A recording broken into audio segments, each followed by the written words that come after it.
Tonight, we work to find solutions to an alarming problem we've been reporting on now for months. Hundreds of teachers have told us what's happening in their classrooms. We're talking about elementary school students. They're having outbursts. They can't control their emotions. They lash out, sometimes violently. Teachers have sent us pictures and videos. One little boy. They show destroyed classrooms, bruises caused by students. Some can't take it anymore and have left the profession altogether. Educators tell me they feel like they're failing their students, like the whole system is failing our kids. They're fed up and demanding action. So we asked a group of teachers, parents, administrators, and lawmakers to join us here at Union Pine in Southeast Portland. This is a conversation about where we go from here. No more simply telling you what's happening. Now, let's try to solve this. This is Classrooms in Crisis: Solutions. We've been talking about classroom disruptions for months now. We gathered you all here tonight to really brainstorm on solutions to this complex problem. But first, before we try to solve it, we really have to understand. We want people watching to understand what's happening in classrooms. So teachers, I want to start with you.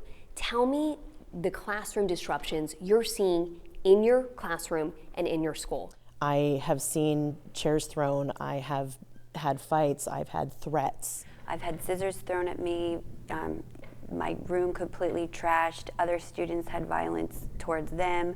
I've been hit with a stick. Anything from terrible language to room clears to tables and chairs all being turned over, laptops being thrown around, fists through windows. This is elementary school. This is elementary school. Teachers across Oregon sent us pictures of what these rooms would look like after an outburst. There would be tables thrown. The rooms were trashed. Is this something that happens? Absolutely. Yes. All the time? Pretty consistently.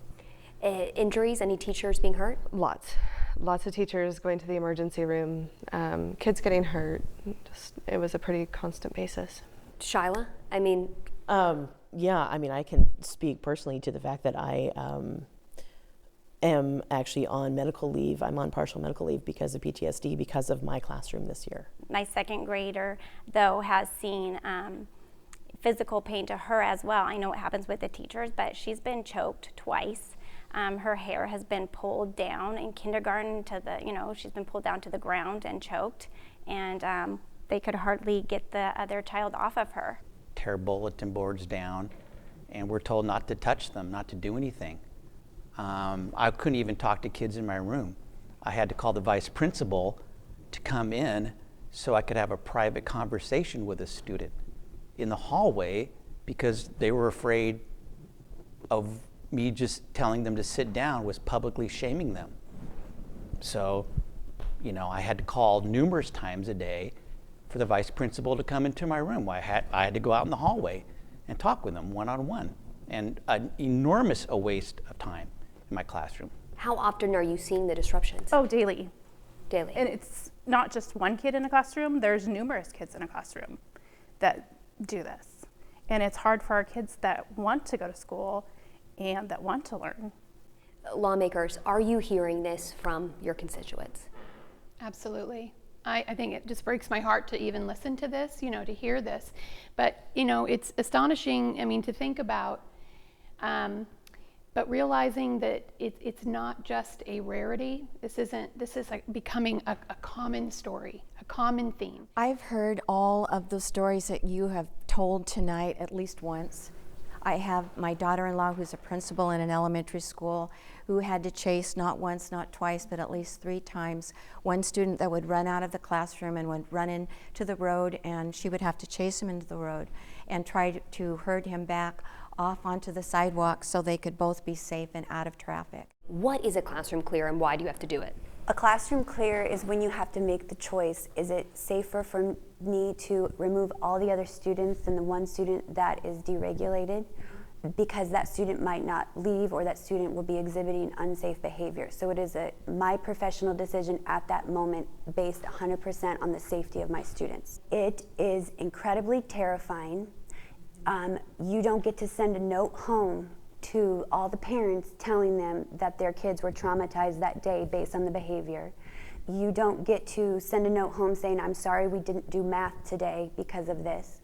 As a teacher, I have no time to collect myself, to breathe, to be human in that experience. I get to just have a brave face for the rest of my students.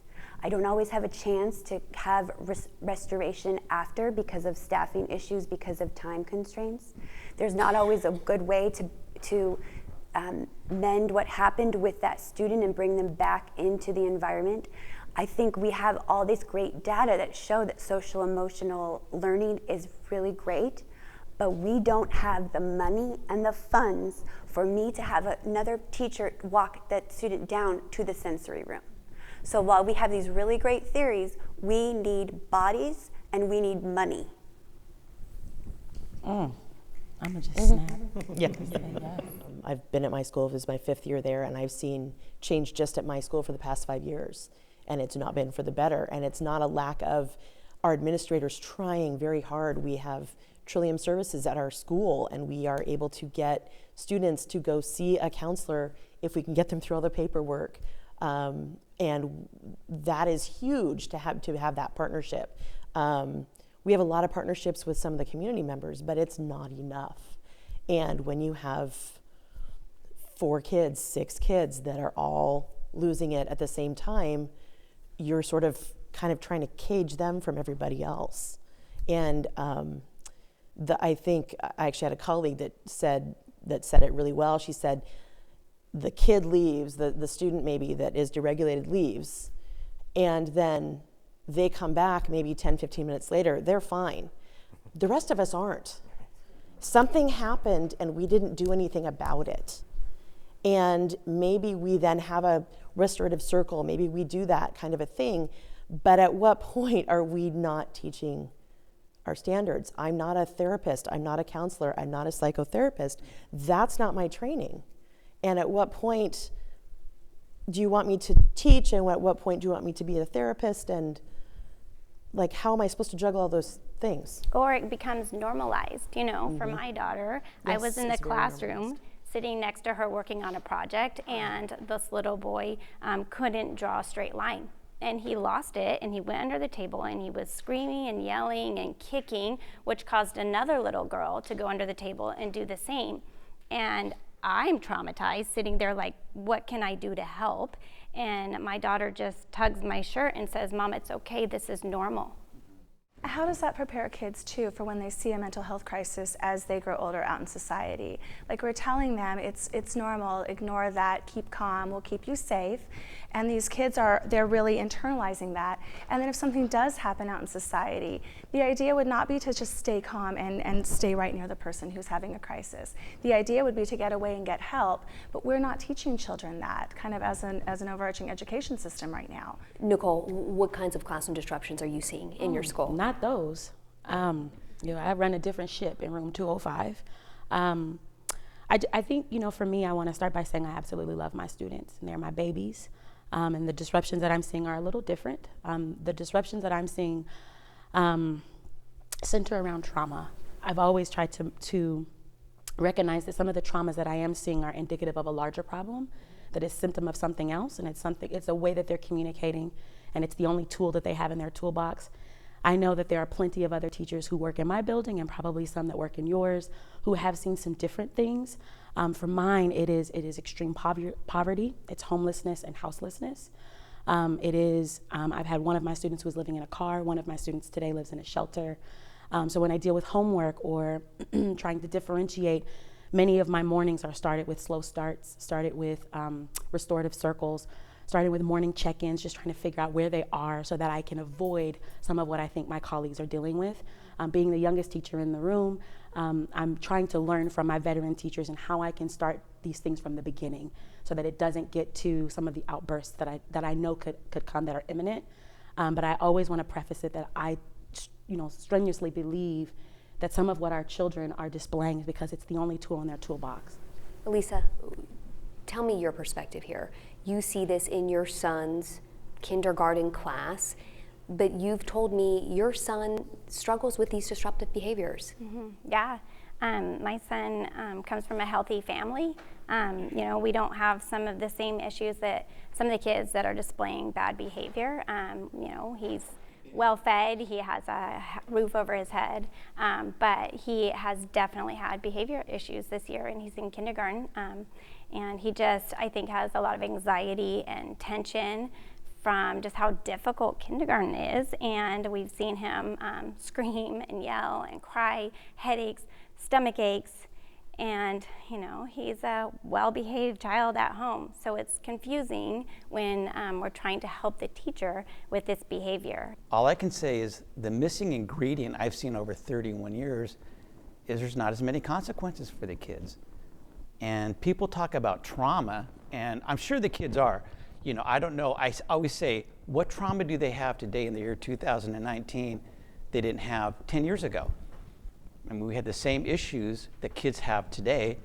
What I've seen is when the kids mouthed off to me 15 years ago, they were sent home. And the principal said to the kid and the parents, you are not allowed to talk to my teachers that way. And we were backed up. And nowadays, they can't send them home. So Mike, he believes this is no consequences. What are your thoughts on this, Sarah? I gotta say, I was with you. I've been there, and I've felt that it needed to be first this, then this, and no wavering. And that was how I started my administration. And it took a lot for me to swallow it and think a little bit differently. But for us, what we were doing with zero tolerance wasn't working. We had to teach them and really intervene on what their deficit was with behavior, just like we do with reading, just like we do with math.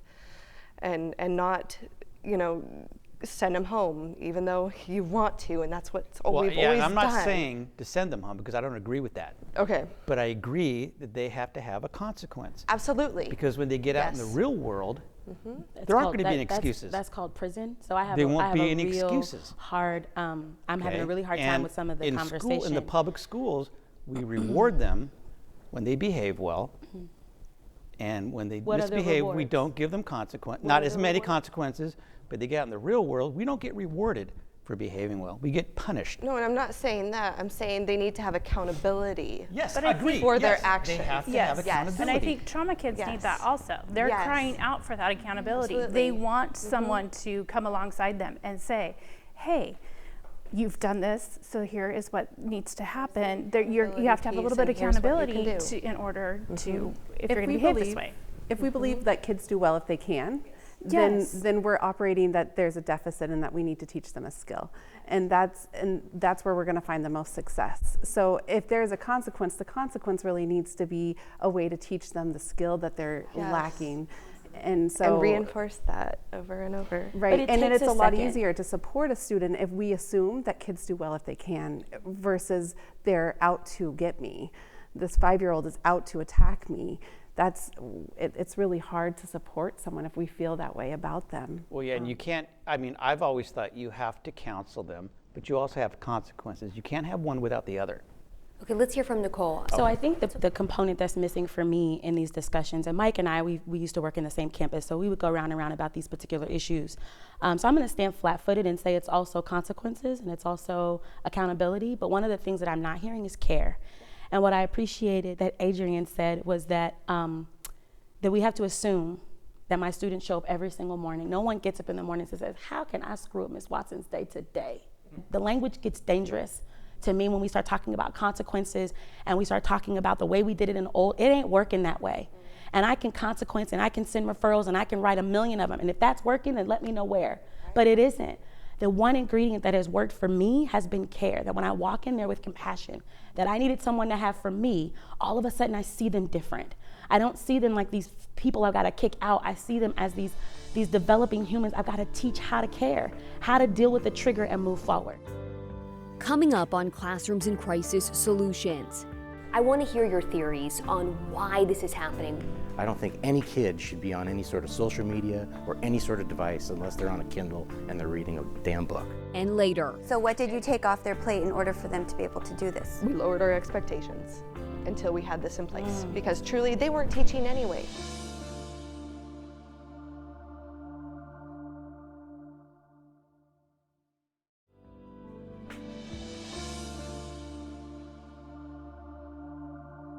I want to hear your theories on why this is happening. Why has this become a crisis? The brain research that goes in Yes. on technology and a young child. Fortnite. Oh my God. I mean, it just breaks my heart. I go to a restaurant with my family and I see an infant who can barely hold anything, but they got a phone in their hand and they're this close to all this information. It's too much, too soon, it's unnecessary. I don't think any kid should be on any sort of social media or any sort of device unless they're on a Kindle and they're reading a damn book. What else? What else is causing this? So we can't really, it's such a large issue, but we have the poverty piece and we have the housing costs that you referred to, and it's kind of like untangling all of that as well, because you can't deal with one until you deal with another. When you have children that are in unstable housing or dealing with all of that, or parents that are working multiple jobs and unable to drop them off at school and unable to do those things, I think that you have to start addressing the income inequities that we have and the rising housing costs, because without that, you're still going to have this trauma occurring. Anything else, Brenda? Our middle income is shrinking. We have more people in poverty, and we have more people that have a lot of money. Social media, our harassment, intimidation, and bullying has skyrocketed, and it's not allowing our children to make those authentic person-to-person connections. Well, I think our children are speaking. I know that they are. And I think the way that we've always done it is not the way we can continue to do it. I want to have an answer from my students when they get to a point where they stop coming. Because the moment they realize that this is a service, the moment they realize that they have an opportunity to opt out, we're in trouble. I think there's multiple pieces to the puzzle. So it's not just one thing that we can look at to solve, it's multiple pieces to that. Right. And I think that it feels overwhelming and it feels stressful, but it's so necessary that we look at all of these issues and we understand that they are all intertwined.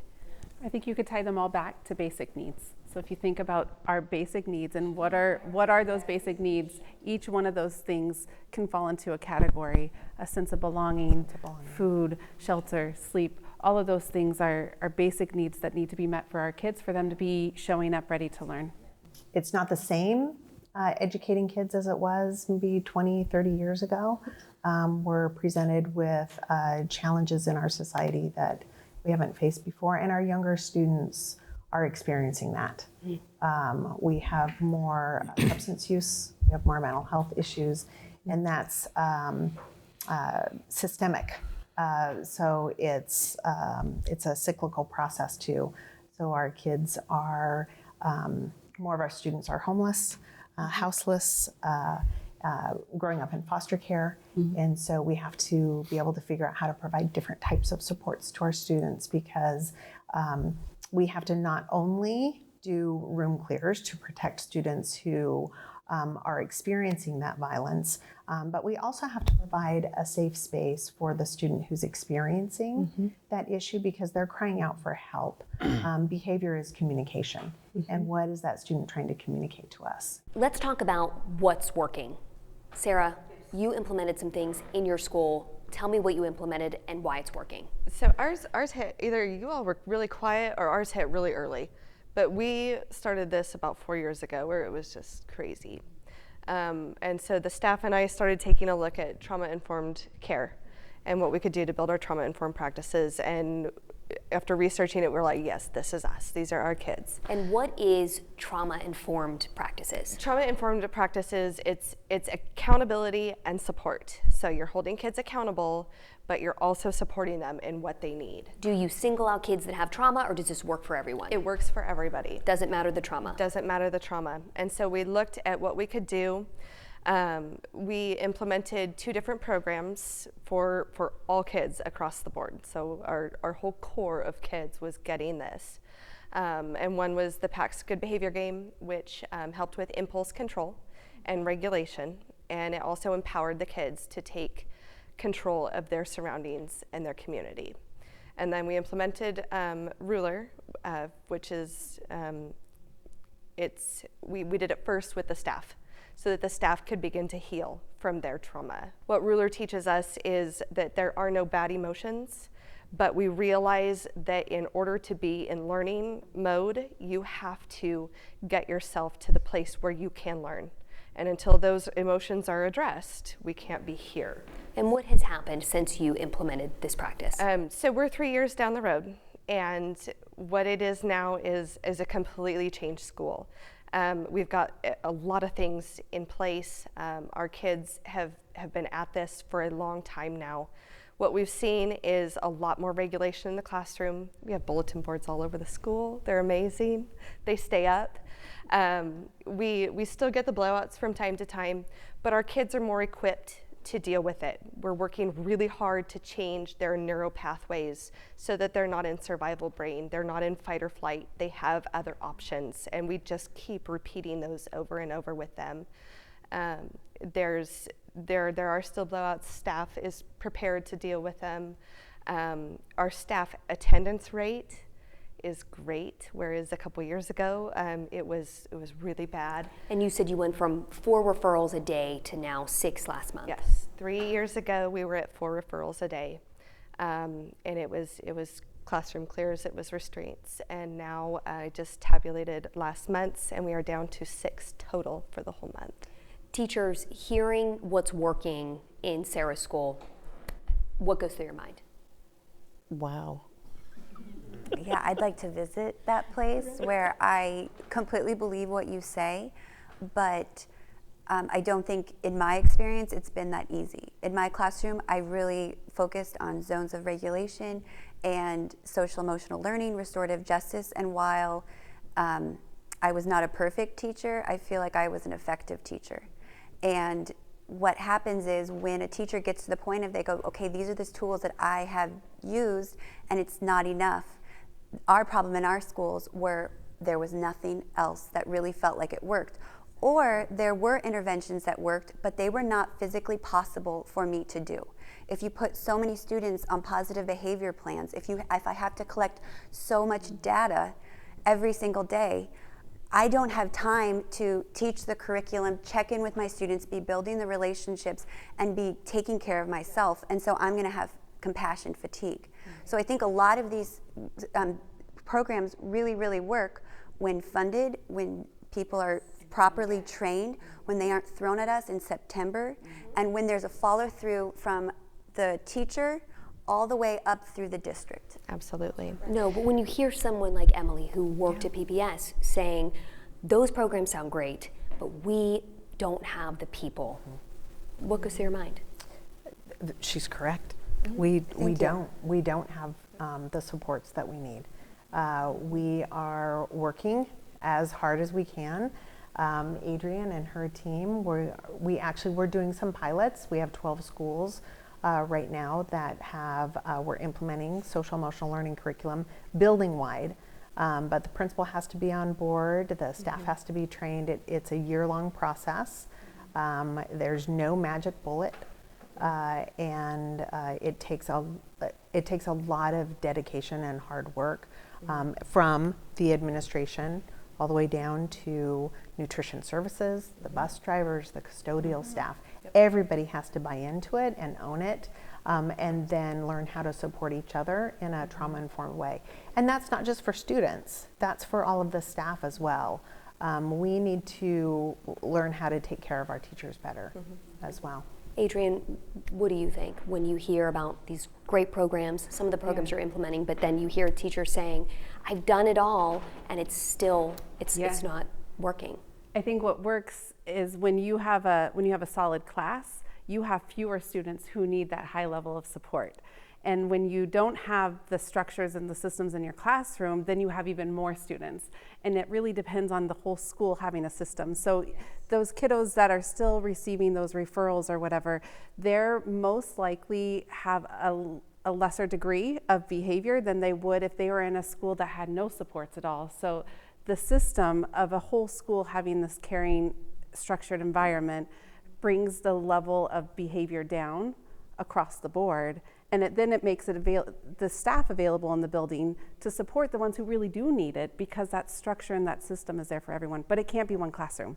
It has to be the entire school. How do you get an entire school to buy in? It starts at the principal level. It starts at the administration level, like how you did it. Yeah, it has to be all or none. We told our teachers the social emotional learning bus is pulling up to Willamette Elementary. You can get on whenever you're ready. You just cannot stand in front of the bus. And it's taken 2 years for everyone to kind of get on that bus with their comfortability level. But this has become our climate and our culture, where everyone speaks the same language, everyone feels the same way, and everybody's doing the same things. And my teachers will tell you that this did not get added to their plate, it is the plate. And they are finally able to teach now. And so it's So did you take something years. off their plate in order for them to be able to do that? Because teachers' plates are like spilling off. Absolutely. Yes. Absolutely. Yes. So what did you And take off their plate in order for them to be able to do this? we lowered our expectations until we had this in place, because truly they weren't teaching anyway. I hate to say that. No, but But that's they weren't real, and I teaching think, anyway. You know, You So weren't it was lowering like, expectations, you were changing expectations Yes. to a behavior thing, Yep. which is what kids are needing. Until we addressed the behavior and got that under control, there were no academics happening. Parents, what do you think about this conversation? What do you think about what Sarah implemented? Well, I think it's great if everyone can get on board and do it. I worry about the kids that are not trauma kids, or the kids that have to deal with this day in and day out and have to say, you know, we behave, but yet we don't get the reward of going to a room to play with Play-Doh or jump on a trampoline or do any of that, which I understand those kids need that also, but it's making the other kids just as traumatized as anyone else. And so I like the process of all the teachers getting on board, and our school is trying to do the same thing.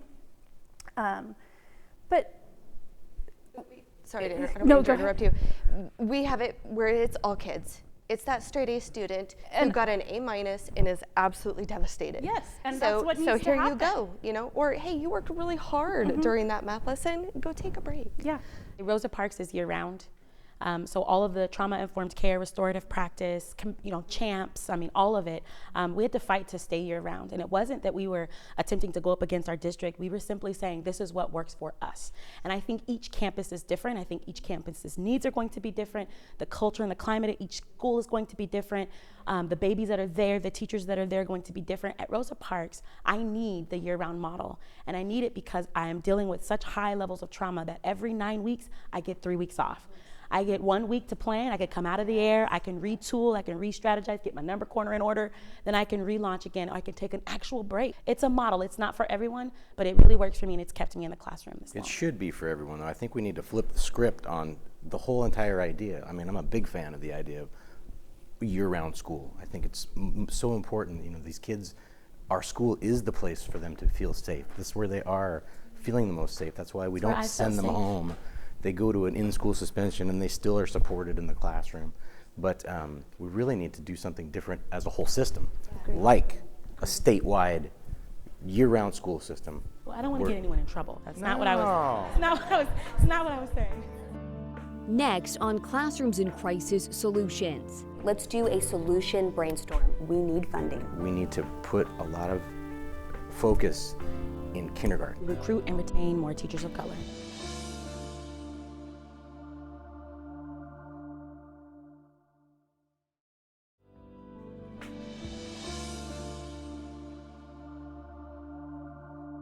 Let's do a solution brainstorm. I want you to call out solutions here. I was just going to say mental health in the school, mental health access for students in the school.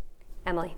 I think wraparound services is what is needed and what is successful in places that are year-round. And I think that takes funding, and we need funding. Andrew? You know, I'm going to think for a second before I speak, because I don't do that often. But I really think we need to put a lot of focus in kindergarten. I think the worst thing that we did for our students is we took away kindergarten aides, and we went full day kindergarten for them, and now we've got kindergarten kids in crisis, and that's where the love starts, is in kindergarten. That's where the respect and the compassion starts, is right away. Pre-K, our school district, we are starting with pre-K systems, which is fabulous, but all of the focus should be down in the brand new, right when you come into school. I've heard this a lot. Yeah. Elisa, you think kindergarten is way too tough? Yeah, I do. I think that we've taken a lot of the sensory skills away, and they need that. It used to be like a dollhouse, and they would learn how to share. My child doesn't have PE, and my 5th grader has never had PE. You guys don't have PE? No, we don't have PE, and so he doesn't have a lot of free playtime, and you know, I respect his teacher wholeheartedly, but it is tough. It's tough in that classroom. It's tough when I go in there to volunteer with them, because I just want them to sing and dance and play, and I want my son to love education at kindergarten, and it's not. That's where we went wrong, is when we started stuffing academics down kindergarten. I'm 1st grade teacher, great. I get 30 kids that come in, and they will read all of my sight words, my 65 power words that are on the wall. Great, you can read those, fabulous, but you can't sit still and listen to a story. You can't talk with another kid in a nice voice and be still with your body and your spirit. You've got no compassion or love for each other. You're just like, but you can recite all 65 words, great. Okay. Lori, solutions. Okay, absolutely. Developmentally appropriate practices at kindergarten are critical, but also it makes me think about when I've had to deal, I haven't had room clears this year, but in previous years, kids going home and they aren't able to talk about it because they're little and they don't have the language necessarily to share, and they're going home with all this anxiety. And it makes me think about pulling parents to the table, sending home some sort of a mandatory form letter that says, hey, today in your child's classroom, no identifying information, there was a room clear, so that a parent can then process with their child about the trauma that they just experienced and kind of help with all of that, because we're seeing that one of my colleagues termed it vicarious trauma, and so maybe helping to kind of help parents to parent their children, and also bringing parents of the children that are having the behavioral challenges and all of the trauma more to the table, because I feel like sometimes they get left out of the equation, and maybe a top-down look at that, like how can we partner more effectively with our parents on both sides of this issue. Right, how can a parent help a child if they don't know what's happening? Exactly. This topic excites me because I am a systems geek, and I get to work with all of these kiddos every day, and so I see how we can make things better, and I think we can make them better by having a really strong PK to 2nd grade transition, not just to kindergarten, but continuing on, because those first few years are super crucial. Mike, solution. I would think consequences with counseling. And when I say counseling, I'm almost hearing you need a psychiatrist or a psychologist, and I love our counselors, but I think they're overwhelmed myself. And our counselor at our school, and I always kind of thought, like, I would talk to him, why aren't you working with the 10 kids who really need your help? Well, he's doing scheduling, or he's doing mandatory teaching in rooms. His schedule is thin. And I've always thought, I'm supposed to get these kids ready for the real world.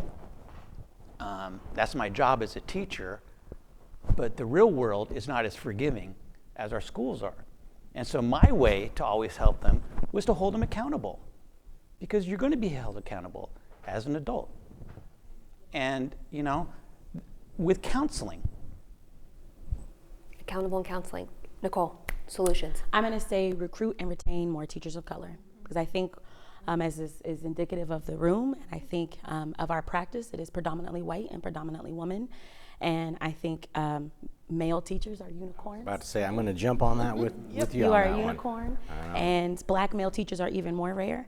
One of the things at Rosa Parks that works is we have a teaching staff that is predominantly teachers of color, and I went there specifically for that. I think that when students see teachers that look like them, that our response can be as diverse as the students that we serve, and then we get to all come to the table and say, this is what works in me and my culture. I can speak in a language, and we can at least have a conversation that allows for some room to grow. So I think diversity really matters. Racial diversity matters. Absolutely. Did you call me a unicorn? In a good way. Did that just register the 60 words? Wait a minute. Just register. Okay, Shelley, you created a group after the very first Classrooms in Crisis story. Correct. Tell me about the Power Moms. So there's a group of moms that have gone in and talked to our principal, and I've talked to our superintendent and said that we're seeing this daily in our schools and something needs to change. Tell me your solutions. You can share it. Well, as our solution, what we've come up with, and as our school is going through some trauma training, but what we kind of thought is to hold them accountable. Like, even trauma kids just need that love and need that accountability to say, hey, you did this wrong and there's a better way to do it. And so I'm sorry, but you may have to go clean up the playground for 15 minutes or something. So they need some accountability. For other kids, getting out, getting the student that is so disruptive out into a different classroom and have that teacher there, another teacher there, that helps them with their homework or helps them do different things that they're doing in the regular classroom. And once they have regulated themselves, then they are allowed to go back into the classroom. Because it's so traumatizing even for anybody that's in there. For me to go in and volunteer and see that, it's traumatizing to me. Elisa, solutions. Yeah, I think community engagement. I think this is not just an education as far as administrator and teachers. I think our whole community needs to participate. I think the parents need tools in their toolbox because we need to hear more about what's happening, especially for those that don't volunteer in the classrooms. And then we need to be able to have tools in our belt to go and help. These kids that we play with in the playground. Mm-hmm. You know, we see them on a daily basis, not just in our classrooms, but they're in our playgrounds, and we hang out together. It's a community issue, and we can all fight this together. Sarah? It's a lot of things. It's a multi-tiered system of support. It's more than just programs. It is teachers understanding kids and the why, not the what. It's why they're doing what they're doing, not the what are they doing. And then how can we teach and support and get them through this so that they can become fully functioning adults. Okay. And it's being proactive rather than reactive. So teaching kids to deal with those emotions and manage those emotions and saying, it's okay, you're gonna be angry. You're going to feel this way. Here's what you can do about it. Our conversation continues. We are basically putting together an almost $2 billion investment in education. We pay for what we value. That's right. And in the past, Oregon hasn't always shown up with the money.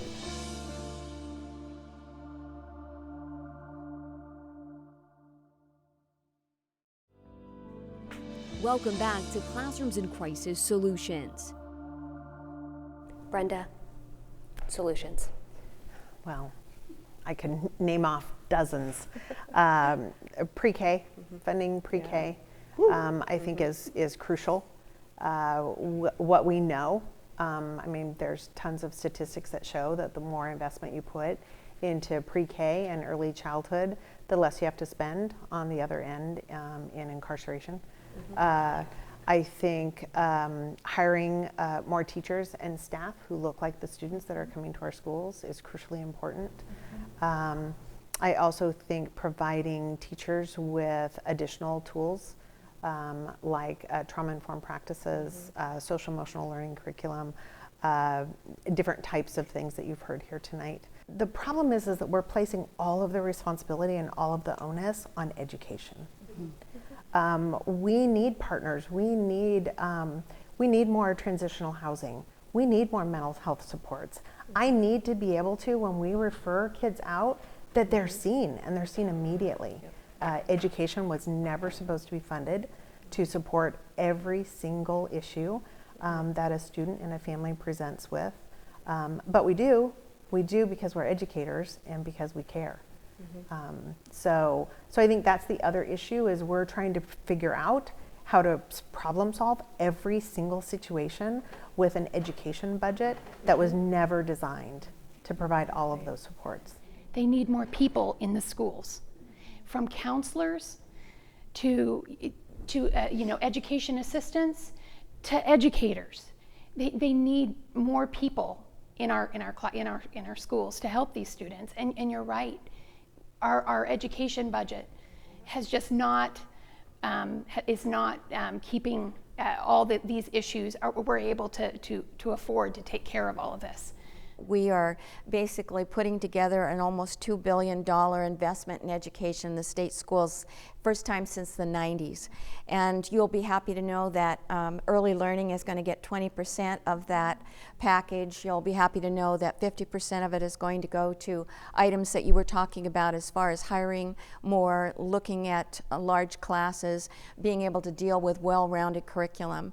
And the social and emotional learning and all of that trauma care and things that go along with it is the third tier. But everyone believes that you're doing a fabulous job in those classrooms. I honor you. I know what it's like, and you work hard. And I think the solution has to be that we have to support both with respectful understanding of the role of the teacher and also of the hard work that they're doing, but that they need more tools. One other item, I'm working on the Advancement Educator Council, and one of our very biggest, and money will be going out that way too, is to recruit teachers of color, to retain teachers of color, and to retain all teachers and help with that respectful care that you indicated that you need. And so I am so excited about being here tonight and listening from you. Okay, so Representative McLean is talking about the Student Success Act, $2 billion to fund education. It would create a new business tax. Hearing her, are you hopeful? Teachers, are you hopeful?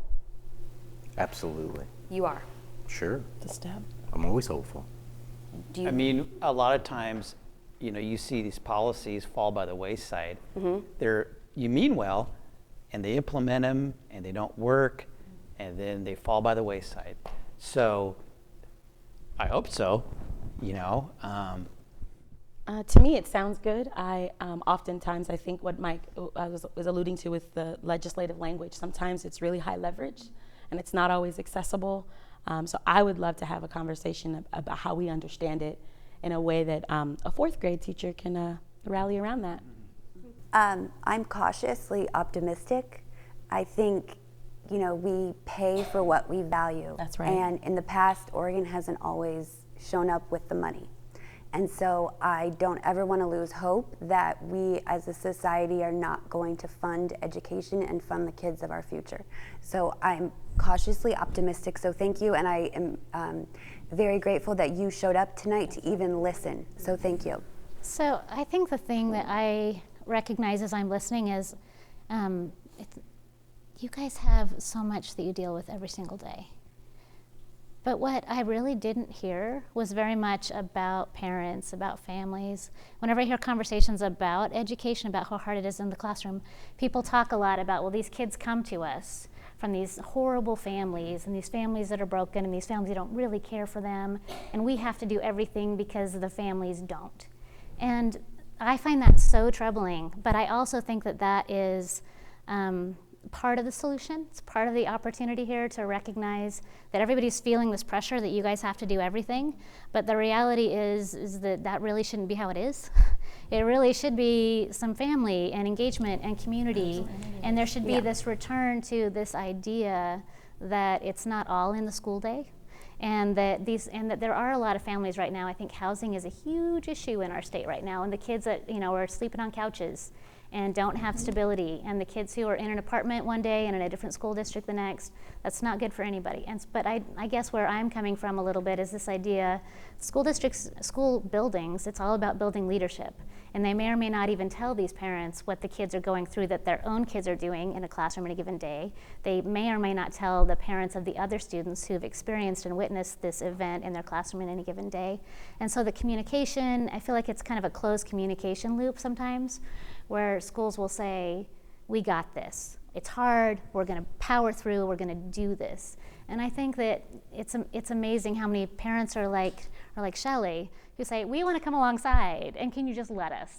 And let us be a part of the solution, and we recognize that we can be if you will let us come into this circle with you. And I think that has to be part of it. I think that's true. The school does not communicate real well with parents about what's going on and how they can come alongside and how they can help this issue. Because Emily, Nicole, do you have parents really wanting to? Oh yeah, I've got parents on my campus. It's a village model at Rosa Parks. I've got parents everywhere. It's really easy to say that these families don't love their kids. I am not saying that whatsoever. Well, I think they love them. No, I know they love them. I know they love them, but there's also different types of trauma that if you are poor, that doesn't necessarily mean that you don't love your kids, or like there are people that are working really, really hard. There's trauma of death of a parent. There's trauma of divorce. There's trauma of a sick child in the family. There's all different types of trauma that have nothing to do with the love of a parent. So I want to make that really clear. Absolutely. That I'm not painting the picture that a child with trauma is not a loved child. Right. It's a way more complicated issue than that.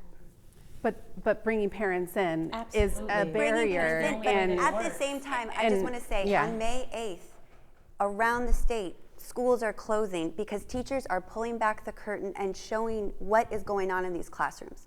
So no parent and no person in society can say that you don't know exactly what's happening.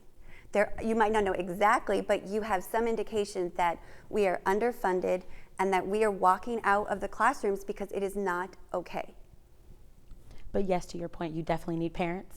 I think that it takes a village. Mm-hmm. I was raised in a village. The intent that I think oftentimes our parents don't always feel invited on the campuses that serve their children. So a part of a building administrator's job, which it feels like Sarah is doing really, really well on her campus, is building a bridge from classroom to community. That sounds really lofty, but it really just means building authentic connections. It means people seeing someone that looks like them, and it means that when they do show up in their hair bonnet or their leggings or their sweats, that they are actually welcomed on those campuses and that judgment is not necessary, because every single parent that I know loves their babies without question. Mm-hmm. Sometimes our ends don't meet, but that does not mean that I don't love my children, that I don't send them to school the very best that I can. Okay. Rep Salmon, solutions and... Yeah, I just want to say that I think it's really important that we've talked about historically how schools have said, I've got this, I can take this. But the tipping point has tipped and people go, what's different? I mean, this has happened. But I think that we have to talk about the fact on that funding. For school districts, the roller coaster of funding and not being able to make solid investments in certain programs or in bringing in more counselors. Nationally, it should be 1 to 250 students. We're sometimes at 1 to 600. There are school districts in Oregon of 197 that have no counselors. So I think that I am enthusiastic and optimistic about what the work the Joint Committee on Student Success has done, because they've gone to every corner of the state, they've heard it. And Measure 98 proved that having the model of accountability in the different areas of schools being able to invest in is critical. And we have to have stability, because school districts need to know the money they can count on so they can invest in more staff, because they can't cut a bunch of staff the next time a budget cut happens. So they need stability. So it's critical. And I think it is all hands on deck. It's our community, it's our businesses, because this is our future. This is our future workforce, and I think that people are seeing that, and the time is past now. I just want to thank you all so much for being here tonight, for talking. You are all so compassionate. You love your kids, and I can tell you really want to help them, and you really want to try to solve this complex problem.